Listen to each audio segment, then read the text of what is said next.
Engineering is at a really exciting point right now. There's some really exciting projects right now. We're at a good balance between trying to build sustainably and delivering our future. There's so much going on right now, and there's some really great people in industry at the moment and varied capabilities of people that we need to deliver. The next few years of construction is endless, and I feel really quite special to be a small part of it. It's really exciting, and yeah, I'll always be an advocate for geology and engineering because I think it's at a really exciting time and will continue. This isn't just a phase. This is only the start of a really exciting future for Scotland and I think the rest of the world as well.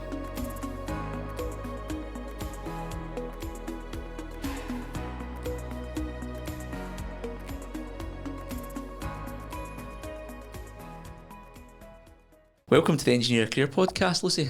Thank you very much for having me, Josh. I'm very happy to be here. This is so exciting. It's it's great. You're number 2 when it comes to geologists even. Yeah. And I'm so excited to dive into your career and find out why geology and why engineering partially. Yes, engineering geology, yeah. That's best it. There is. Exactly. Best type of engineering. I think for clarity, you and I know each other through working alongside each other. Mm-hmm. 2 different organisations, but we got to know each other over the past couple of years. Yeah. And after I recorded with Louisa and you and I spoke, I thought I need to keep the geology episodes coming and entice people into the kind of profession as well. So I really appreciate you coming on the podcast. I'm super happy to be here. Yeah, thanks so much for having me. I'm excited to talk about the best subject there is and get more geologists in. Absolutely fantastic. So what initially sparked your interest in geology, which then took you into studying it? So geology, I would say from an early age was when I did geography at school. Geology was like a little bit of a part of geography. I had a really good teacher and he was really passionate about geology, and he wasn't able to teach geology at school, but he understood that I wanted to learn more about it, so he sort of directed me into they were doing these Essex at Uni courses with Aberdeen University. So I did one of them, and it was a petroleum geology course at Aberdeen University, and I studied it in my last year of school at the same time that I was also doing like my hires and that was great. Absolutely loved it. So I thought this is definitely something that I want to study at university, and yeah, just kind of continued it from there. Really just dived into the geology, loved it, and St Andrews, which I then went on to go to, did like the best kind of field-based learning, and just really kind of snowballed from there. So that's what kind of started the geology, and then the kind of engineering part of it came a bit later.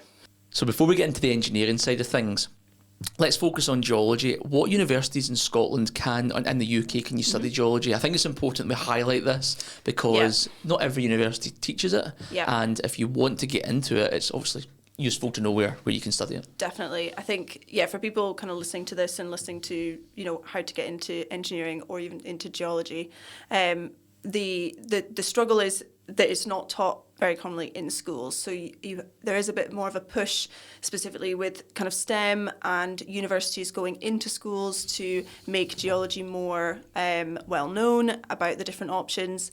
You can study it at college. You can do it more through like kind of sort of a placement industry type scheme where you would go to college, or you can spend some time in work as well. But most commonly it is a subject that you can learn and get a degree in Aberdeen, Dundee, St Andrews, Edinburgh, Glasgow. Fantastic courses that all offer something quite different. And I think students will spend so much time going to these open days, but they are, so important to be able to kind of pick up what is in the course, and if it's going to be more field-based learning, is it going to be more technical, is it going to give you what you want to learn, and are the teachers and the professors there, can you see yourself learning from them for the next 3 or 4 years?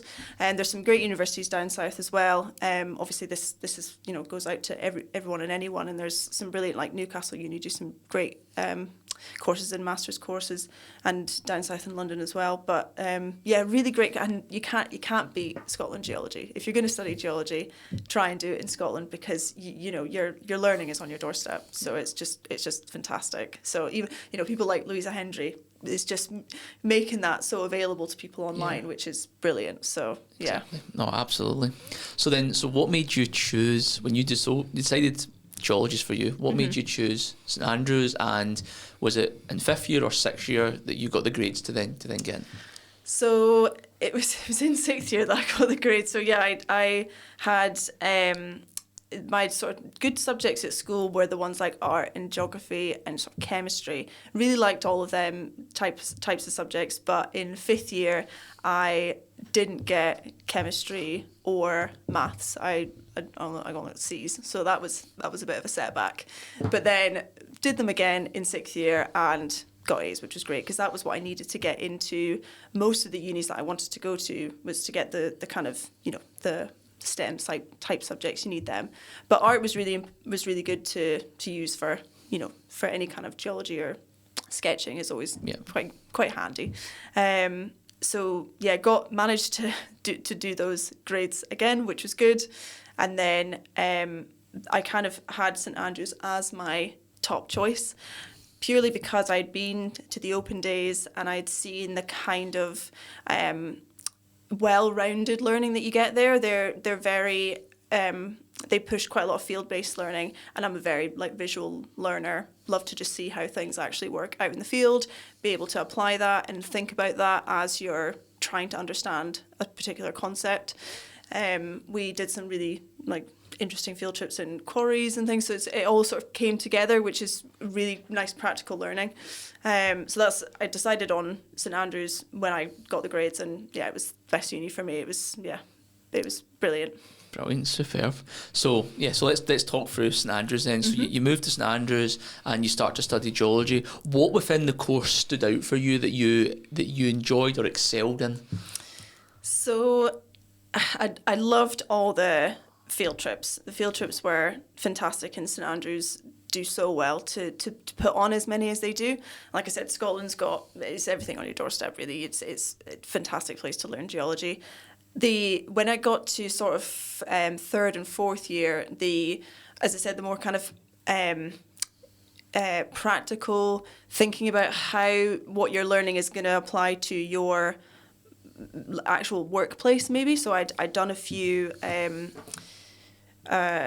sort of assessments where you'd go into a quarry, kind of do some kind of assessment and write a report. I actually really enjoyed that. A lot of people, I think, maybe thought not for me, but really enjoyed that kind of learning. So to put the kind of visual then into report writing, and that definitely led me into that direction. Structural geology was also one of my passions. I loved all things hard rock geology, and have managed to do some of that in my career, which has been really, really great. And had some really, really good professors who always could see what people were gelling more with in their course or not, and able to really help in all aspects of all their students, which has been brilliant. So I've been very lucky. The whole 4 years were absolutely fantastic, and definitely has kept me passionate about geology the whole way through. Yeah. So what's quite interesting you saying that there, because a lot of the time when we speak on the podcast, or I'm doing my work with engineer career, engaging with students, the topic of internships and work placements comes up. But you've touched on an area there where the field trips, which is almost like the practical learning element of things.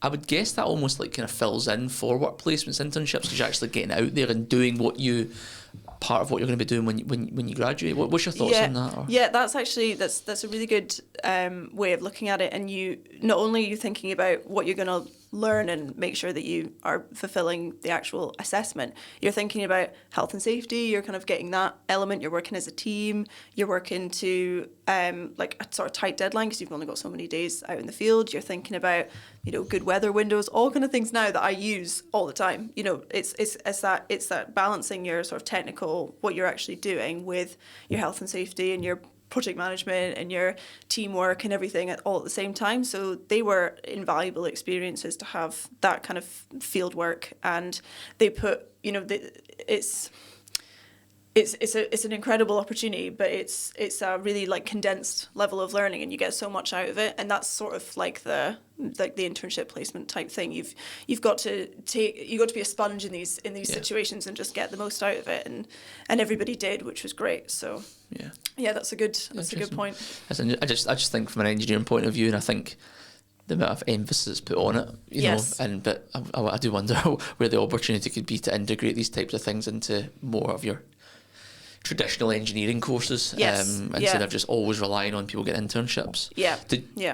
When you were at university, did you do any internships? Did you do any, or were you just, what was your kind of experience of work away from your studies? Yeah, I did. So with general sort of geology degrees, you do have to do like a 4th year, like your dissertation, in which if you do go down like a field-based sort of mapping route, you do have to do a project in your 4th year.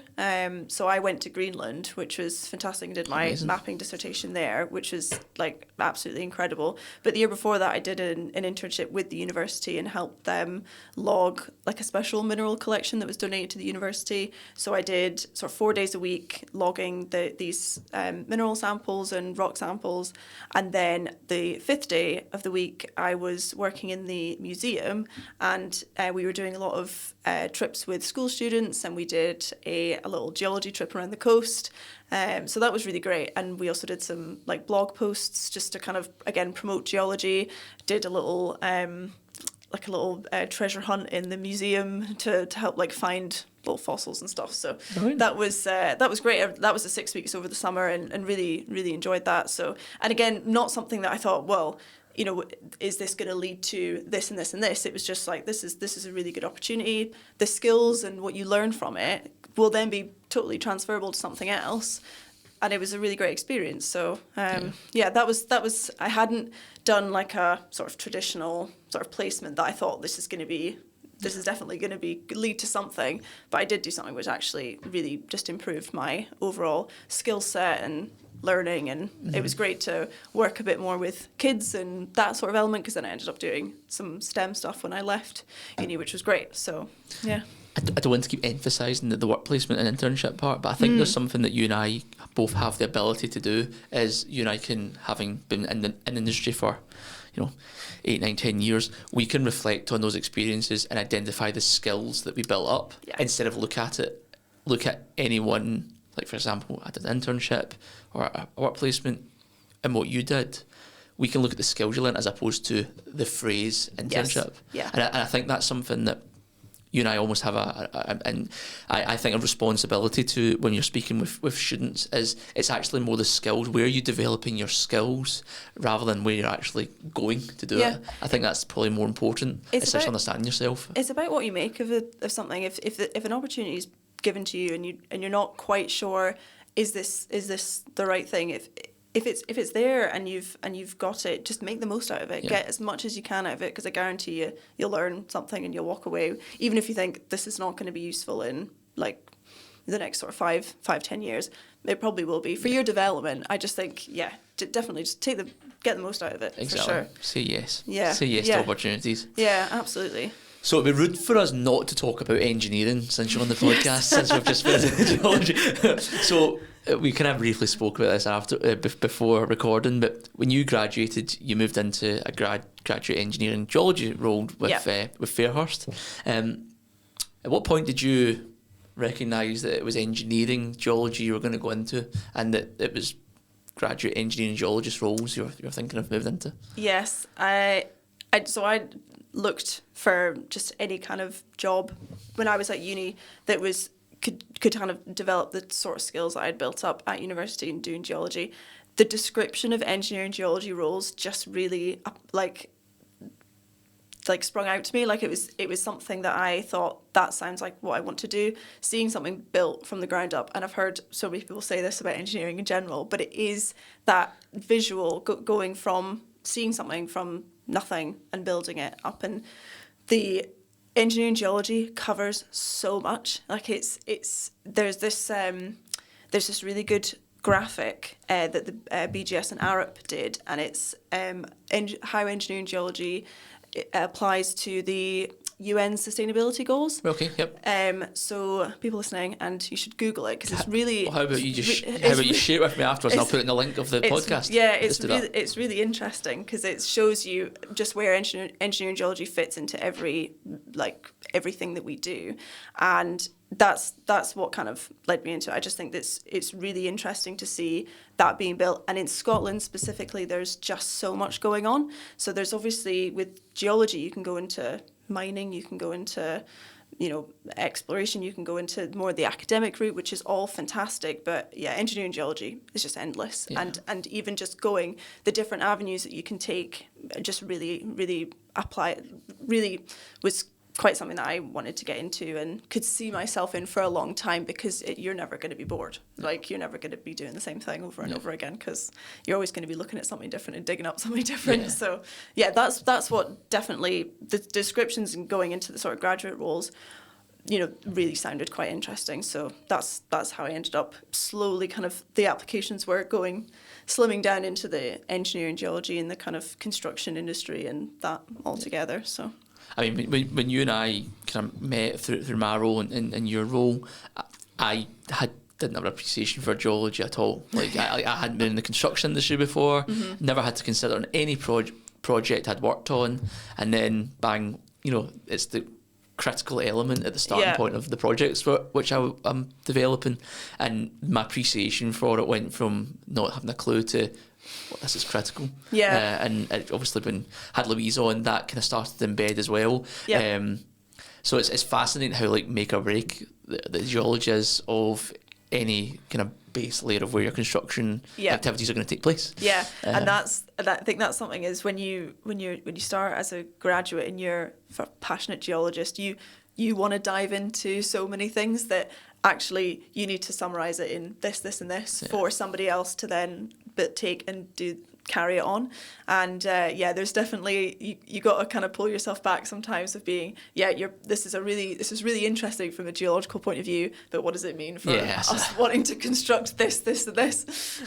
So yeah, it's definitely it's a fight. It's a good balance, and you learn that as you go through it. But that's what you want. You want people that are passionate are going to recognize these things and bring these things up, saying, oh, this is a bit of an issue, and this is something that's really interesting. Let's explore that, and then you can kind of go down into the sort of practical elements of it. How are you going to overcome it? It's all well and good being interesting, but how are we going to sort of move past it? So I find it actually really really impressive, because the knowledge base that a geologist like yourself has to have, because you don't know what's going to be below your feet, and there's a multitude of things which can be there, things which you can control, things which you can remove, and things that you can't. And I think I didn't appreciate that until I started to kind of get involved with it. And I think to be a good sort of well-rounded geologist, if that's what you want to do, and you're not quite sure what you want to do as well, because I think that's quite important, is you can, if you know what you want to specialize in, that's fantastic, that's amazing, go for that. If you're not sure, then you can still absorb so many different skills and be a really good geologist, and then have an appreciation of hard rock geology and sort of a bit of an environmental and a bit of this. And you should never claim to be an expert in one of those things if you're not. And that's always be transparent about your about what you actually specialize in. But you can learn so much, and as you say, you do need to know that, because if you're doing it from the sort of very sort of phase one desk study, just looking at a bare site, you need to be able to see what is going to potentially be a bit of an issue.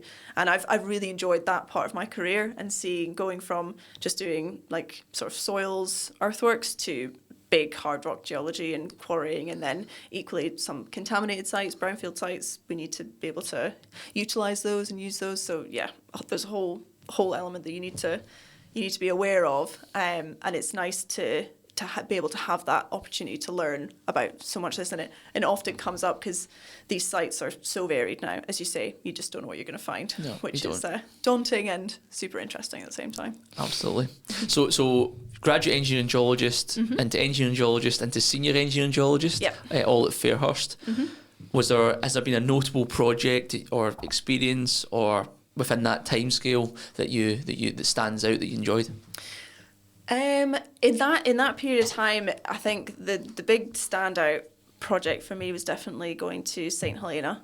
So that was the sort of rockfall mitigation works that were done out there, and I was lucky enough to go out in 2021 to do the maintenance and sort of 1 year defects inspection, and seeing sort of all the works actually constructed and seeing the impact that it has, it definitely just reminds you why you're doing what you're doing and about the kind of health and safety of ground. What am I trying to say? Like soil stability, rock slope stability, and that it definitely just it was a really, really amazing project, and I was really lucky to go out there. So yeah, that definitely stands out in that moment. Can I ask you a question about that? Because I'm thinking of the time scales. You'd have been a graduate still at that stage, or yeah.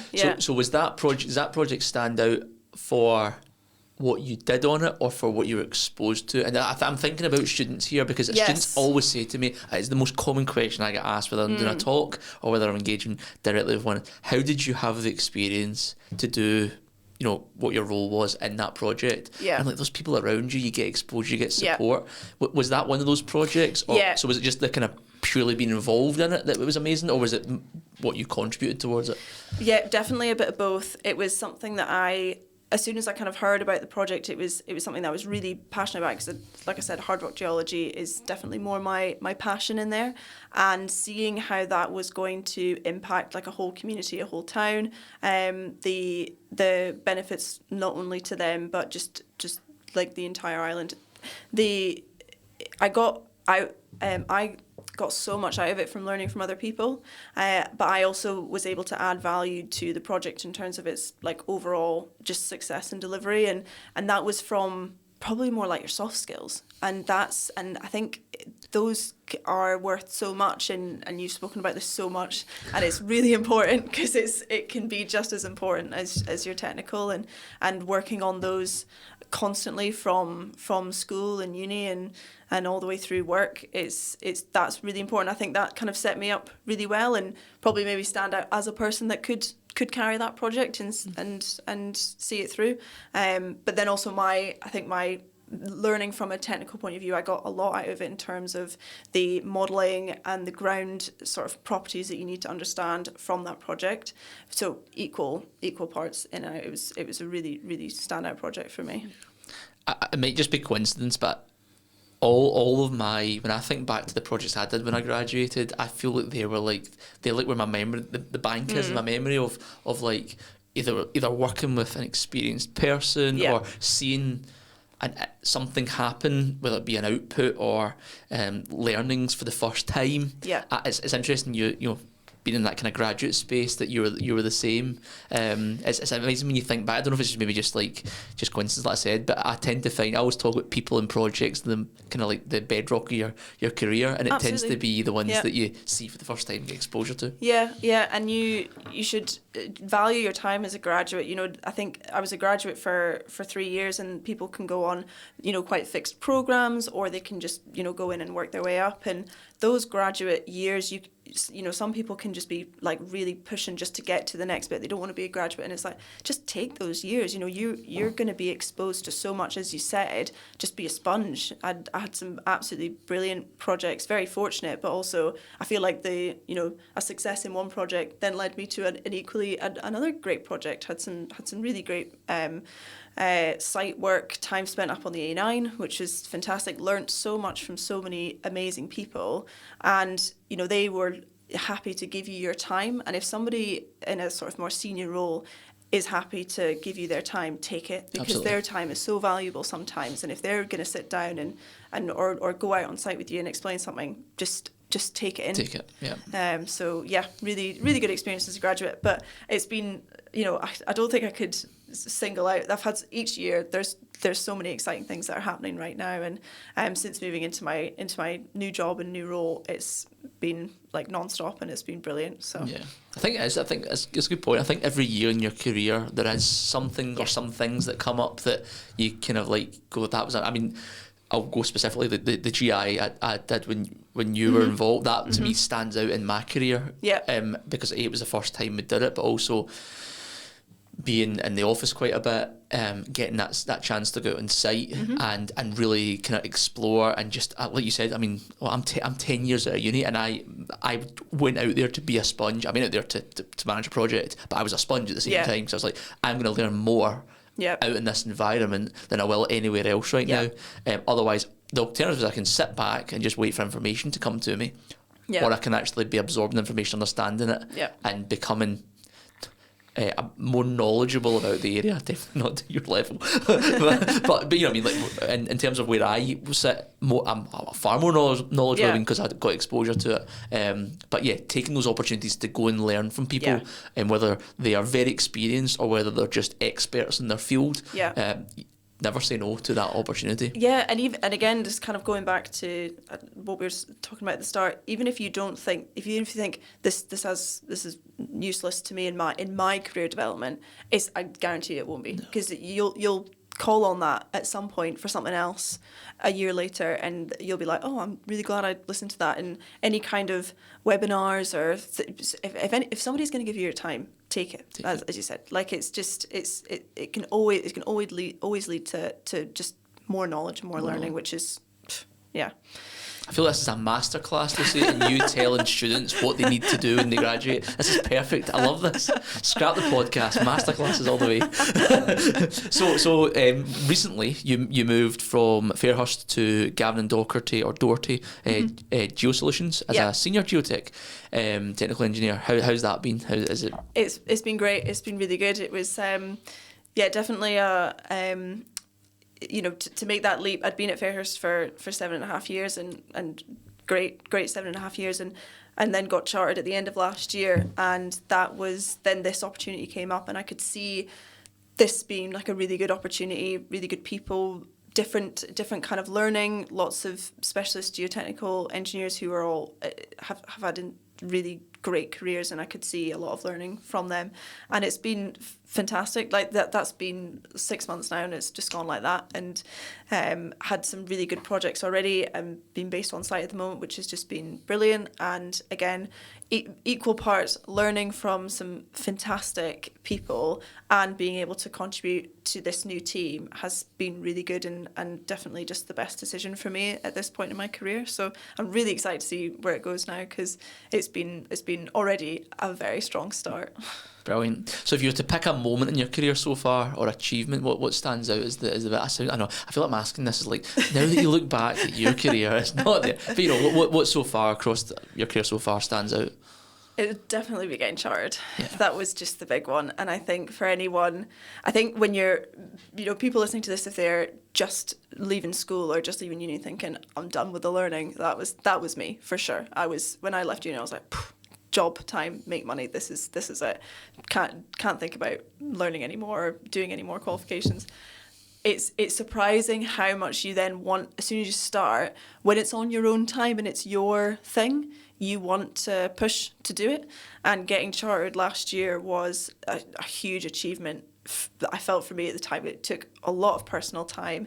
I had some great support from my managers at the time, and really just committed to it fully. Just made sure that there was going to be no room for me thinking, I didn't do that. I was like, this is just going to have to take all my time. And I was so happy. It was a great experience overall.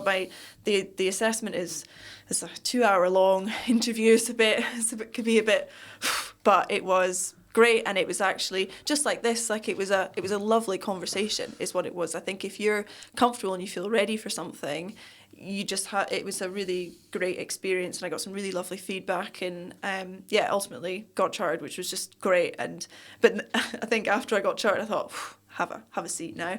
But I'm equally now just ready for something new and something different. And yeah, that's definitely been the career highlight so far. Yeah. So I'm quite proud. Definitely good to have goals, isn't it, in your career? And yeah, for sure. You don't have to have a new one when you've achieved one, but it's important, I think, to have those goals. Yeah.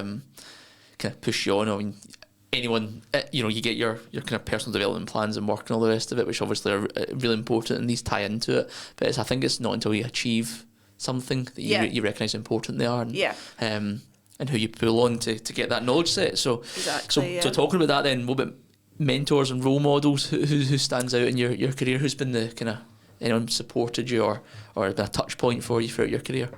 Yeah, a few, and it's you just said there, like, pull on people, and I definitely think I think it's good to have, if you've got like a singular role model, that's brilliant, but you should pull on as many people as you can who are available to you. And I've been very lucky not just to have one person, but like a whole, I would say, roster of people who have really supported me. Obviously my parents have been fantastic and have always like helped guide me in a really good direction. And but starting out from early, like just as a graduate, and I was saying, people who give you their time when it's really no gain to them, but they will give you their time. It was people like Paul McMillan and Carla Stephen were my sort of early managers, and they were absolutely fantastic and really have kept the passion for geology for me going. I also had, Megan Paul Bird, is a brilliant geologist and helped me out, as met her on my sort of first day at work, and she's been brilliant. And Jenny Bohill and Chad Douglas and Stuart Stephen, all brilliant people from day one who just took a very unknowledgeable geologist and guided her in the right direction. And then when I moved down to Edinburgh, so that was kind of when I was in Aberdeen, when I moved to Edinburgh, I then got exposed to even more people. And Carol Geddes has been a sort of great and a brilliant support for me in the industry, and have learnt some great things from like William Robinson as well, who you might know, and Fiona Lynch, incredible geologists. So I've been really lucky to have that pool around me. And then equally, just in the last 6 months of my new job, like really insanely good like geotechnical engineers and engineering geologists and civil engineers as well, who have had a really like varied career, but super successful, and no one's path is the same. So if you want to follow kind of one person, I guarantee you they'll tell you something that you don't do this or do this. But if you've got a lot of people at your disposal, you can sort of feed off of that. And I've been really, really lucky. The people that I've met so far, like Emer and Alistair and Roy, have just been great people to get introduced to. And yeah, I'm really looking forward to what I can learn from them over the next few years. So yeah, I've been very lucky. Yeah. No, the reason I asked that question is I actually think it's probably, when I was thinking up the questions for this, when I started the podcast, it's probably the one that I thought probably the most about, because I think there's an assumption that you have a role model, you have a mentor when you but I personally have lots of people who have kind of either reached out to or I've been fortunate enough to have supported me, and I say it because I want students to know that they're going to be out there. Yeah. That you might get to this point in university where you might feel you're on your own at the moment, because you're doing your studies and it's your studies and it's your marks and it's your grades. Okay, you're going to have people around you, whether it's family or friends. But when you go into industry, my experience and your experience and the majority of the people who've come on, well, everyone's experience the podcast has been there's people out there who want you to do well. Yeah. And it's because they've had the same thing. Yeah. Yeah. And yeah, it's giving that reassurance that there's support mechanisms out there, whether they're formal or informal. Yes, absolutely. Yeah, I think those are all people that I've named who have worked with directly, but I've had some brilliant advice and mentoring from people who I didn't work directly, but just gave me the time of day to talk about these things. And there's a new incoming president of the Geological Society, Jessica Smith, who is at SSE as an engineering geologist, and to have an engineering geologist at the sort of the top of the society is going to be really exciting. So really excited for that. But I have worked with her in the past, and again, just having those people there, whatever time they've got to give you, can be really valuable. And you definitely, you can get advice from one person about something, but they might not be able to give you advice about the other thing that you want to talk to them about. So you might need to pull on someone else. So yeah, it might not. People are busy. Life's busy. It might not feel like they want to give you the time of day, but they will. This industry is good for that. You always want to, as you say, like pass on. If you've had a good experience, you want to give someone else a good experience. So definitely. Yeah. So on the flip side, has there been any challenges in your career, any kind of hurdles that you overcame that you think at the time was, how am I going to get around this or through this? But then reflect on it and think, oh, that was tough, but I managed to get by it. Yeah, I think in my early career, I would say as a young woman, like engineer, and even just I think this will happen as well to like young men starting out as well. Sometimes you can not be taken as seriously, or there can be incidences in the industry where you think, this is a bit exhausting, and having good people around you again, just to kind of talk to, say, I'm not sure that there's definitely been a few instances on sort of site works or something where you think this is not right, the way that you've either been spoken to or treated. You're just a professional engineer trying to do your job, and if something's happened, having people around you to talk to is definitely really good. And then if there's some kind of corrective action there to sort this out, then that gets sorted, and you move on from it. So there can definitely be moments where you feel where I felt like this is not really getting through here, and this is becoming a bit repetitive and a bit, what am I doing? But having really good support there is key, just to be able to think, well, this has got sorted. We're now, tomorrow's a different day, and we'll move on. So I've had that. I suppose that's been challenging at times, but then also like builds your I was going to say builds character, but but yeah, it definitely, you reflect on that, and then again, if then you're, well, I'm in a senior position and you've got graduates on site, you can make sure that you're there for them if ever that happens. And I think that can happen to everyone, but I think any sort of young women listening, it's a male-dominated industry, construction, or sort of sometimes engineering in general.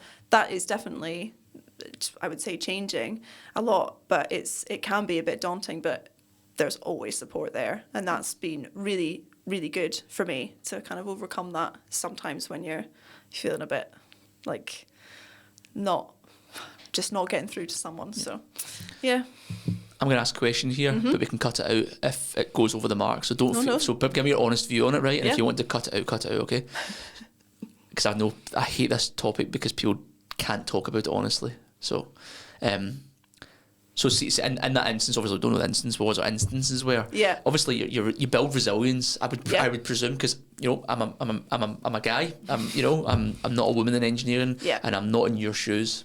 But what would you look to be different in those instances? Then, do you think is it the support that you need around you in those types of instances, or do you think organisation and industry can do better?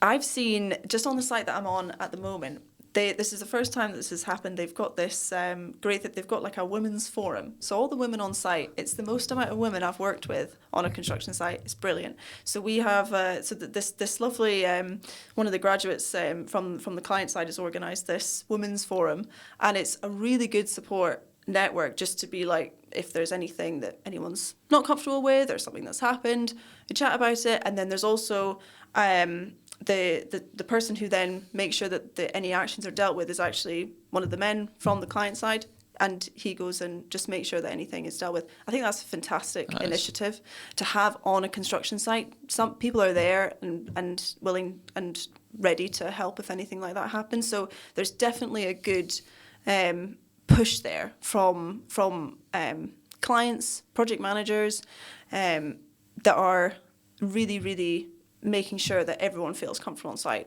whether you're, need a bit of extra help with something or sort of mixed abilities. I've seen that just in this last year, which has been fantastic. And I think overall in whatever industry, I think you're probably going to end up with something, and you want to be able to deal with it in a way that you're going to be comfortable with, so you never feel that you want to be sort of pushed in either direction to deal with something that you're not comfortable with. And yeah, it's been a really positive change, I think, that I've seen. Obviously, I can't speak for everything, but what I've seen has been really positive so far. So those kind of that sort of challenging few like first years as a graduate, I think is hopefully is going to be fizzling out as more women and young guys come through into this industry and can have a really positive experience on site. Of course. So yeah, that does sound very progressive in the way that it's great. It should be with those types of support mechanisms in place. But thanks a lot for sharing that. It's not always easy. I appreciate that.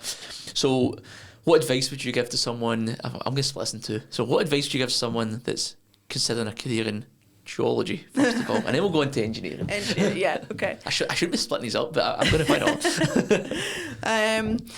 If you're considering it, definitely go for it. I think geology is a fantastic subject that you can learn so much from, that can be applicable to so many things. Your softer skills and your technical skills are going to be really good. I think geology is a beautiful subject. If you're in Scotland, I think it's a fantastic subject to go into. I think you'll be surprised at the different directions you can go into. I mean, the people that I graduated with have had brilliant careers that have all been very different, and geology, studying it as a subject, and all, as I said, the kind of soft skills, the constant kind of project management and interacting with the people is really, really invaluable. I think it can be for people starting out, it can be really daunting. What on earth to start with, where to go, and to commit to doing a course, 3-4 years of your life can be quite daunting. But something that's I think is just amazing about geology and learning it in Scotland is just learning about where you live and the history of our planet. It's just the mechanics of our Earth. There's just something you can't. It's just absolutely fantastic. I honestly couldn't advocate anymore if I tried. And now that we're moving into, net zero, 2030, how we build and continue our lives sustainably has geology at its heart in everything that we do, and it's a really fantastic career, and I could definitely drone on about it for a long time. And then from an engineering point of view, why into engineering? It's interesting because you've came into engineering with the geology specialism.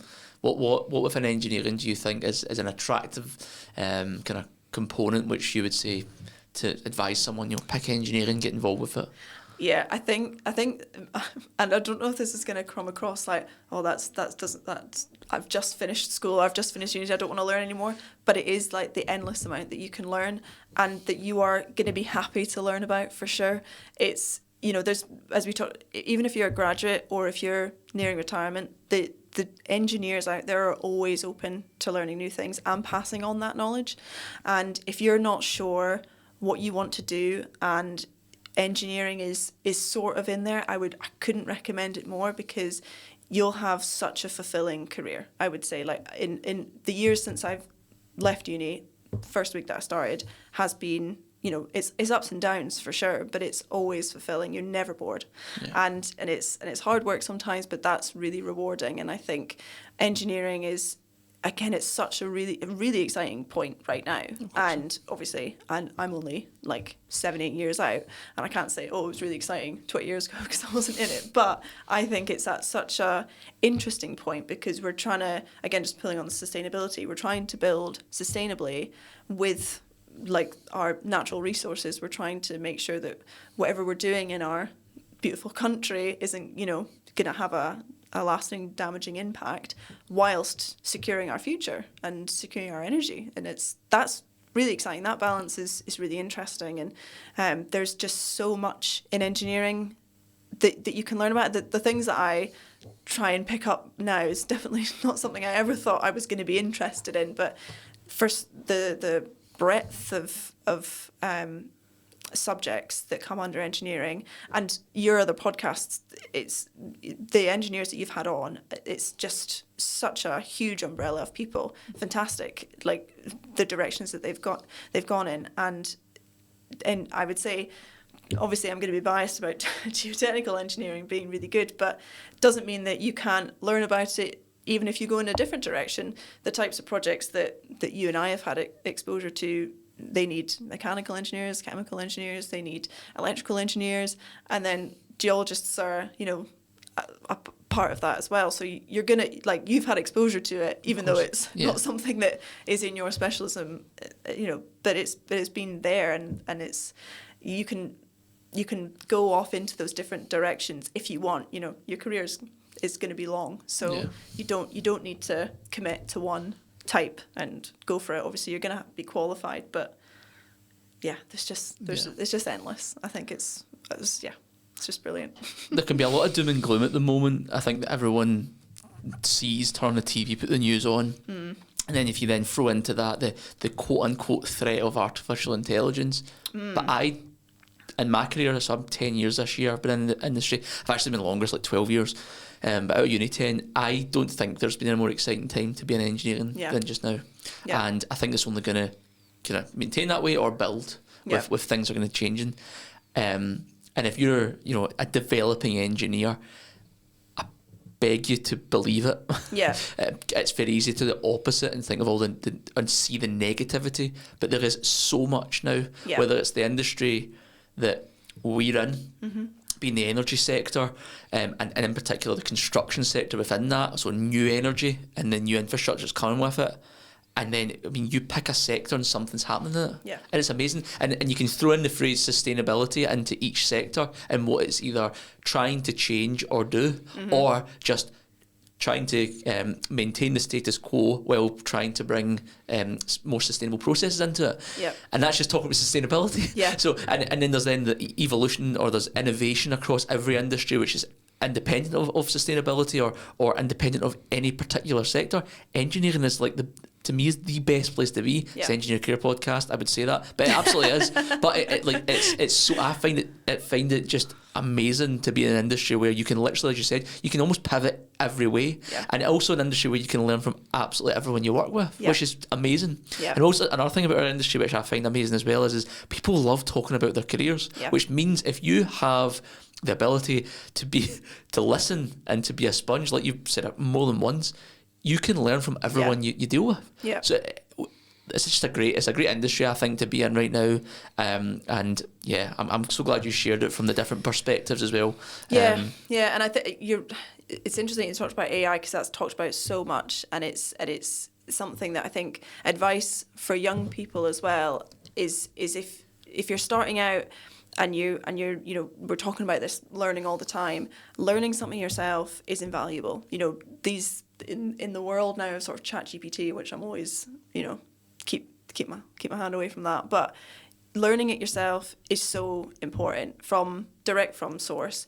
But if you some of the most I would say memorable learning experiences is just having a conversation with someone for 10 minutes about the subject that you're not sure about. And if you're not a confident, because some people have so many different kind of soft skills, if you're not confident about picking up the phone or approaching someone to talk to something, because you don't want to waste their time and that sort of thing, just practice it in your head. You can confidence comes with probably a bit of hard work, and I think people probably say that I'm quite confident and easy to talk to, but that doesn't mean that's always been like that. And I think that if you want to talk to someone, absolutely just try and make that happen. It's you're never going to regret the things that you do ask for. You're going to regret the things that you don't. So it's really important to make that step, make that connection, and this, what you're doing here is a great part of that. And this is I'm so glad you touched this subject, because I had a conversation with students today, so it's a couple of the student ambassador network, and we were talking about confidence, and I was trying to give some advice on it, and to me confidence comes through exposure. One of the student ambassadors, when I met him, really wanted to have a conversation. I've had multiple conversations about presentation and speaking in front of people, and over the last year, that person has built their confidence up to the point that you wouldn't even believe they were never not confident based on the exposure they gave themselves. Yeah. And I think that in itself is daunting. Yeah. But everybody's the same. Whether I'm quite an extroverted person, shock horror, but I get so nervous sitting and doing this at first, and I've only built up my kind of ability to not be nervous by doing it. Yeah. And I think that's the same as when you're in the workplace. But I know we're kind of like going for advice here with students, but like speaking to people face to face can never be replaced. Yeah. You know, no Teams, no virtual calls, no messages.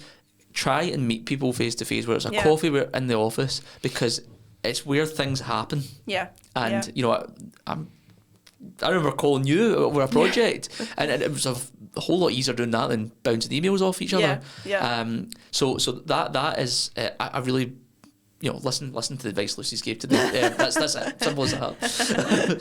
So in your opinion, what are some of the most exciting developments in engineering at the moment, or should I say in industry? In this industry right now, and in engineering, there's we've kind of already talked about so many exciting things.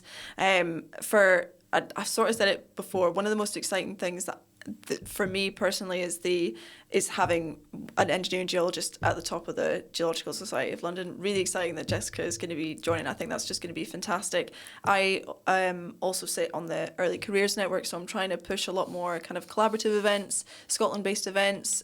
So yeah, people keep your eyes peeled for that. And that's really exciting. And again, getting people back together in person. Like COVID was ages ago, but it still feels that people are, as you say, Teams, it's too easy. It's too easy to just be online. So getting back people networking together is happening a lot more again, which I'm really excited for. Just in general projects, it's endless. Like the ASTI's big one, the accelerated blah blah blah blah blah. I'll let you say it. Accelerated transmission. Strategic investment. There you go. That's just a really exciting project, which is going to take so many different engineers to carry that through. You need every engineer under the sun to see that project happening, with all of our substations being built, overhead lines, offshore and onshore cabling. We've got every wind farms onshore and offshore. We've got our pumped hydro storage is really exciting right now. Core glass is a big one, which is getting a lot of public attention, which I think is brilliant, because the geology there is very challenging, and there's been some really fantastic talks about that. But there's another 6 active pumped hydro schemes right now. I think I saw a stat that's going to bring about 15,000 jobs in Scotland. Again, needs every type of engineer for that. And then there's coastal remediation projects. There's a lot of investment going into our ports and harbours, which needs really, really good engineers on that. We've got our geothermal. They're remediating a lot of the old coal sites and big open cast sites that are being turned into these sort of green renewable energy parks.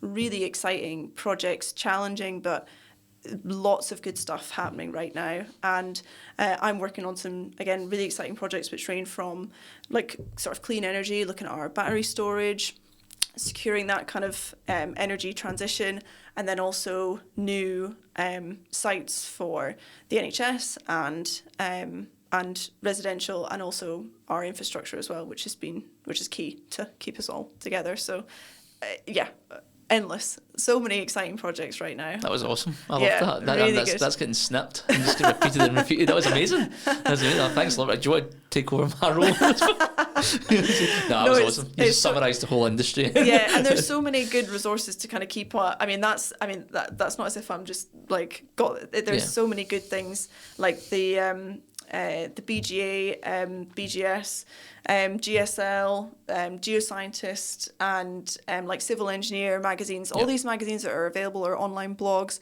They are so good, and it's great reading, and it's always put in a format that anyone can pick up and read it. That's really good. There's some really civil good engineers, the one I would go to. Really good writers that just take something that's, you think, I'm never going to understand what they're talking about, and you think, oh, that was excellent writing. So I would definitely encourage people to go towards those kind of resources to keep up with what's going on, because it's just so many. So, yeah, absolutely. Yeah. So looking ahead, I know we kind of covered it off in terms of professional goals or aspirations for the future. What have you got is there anything there, or is it just celebrating the chartership at the moment?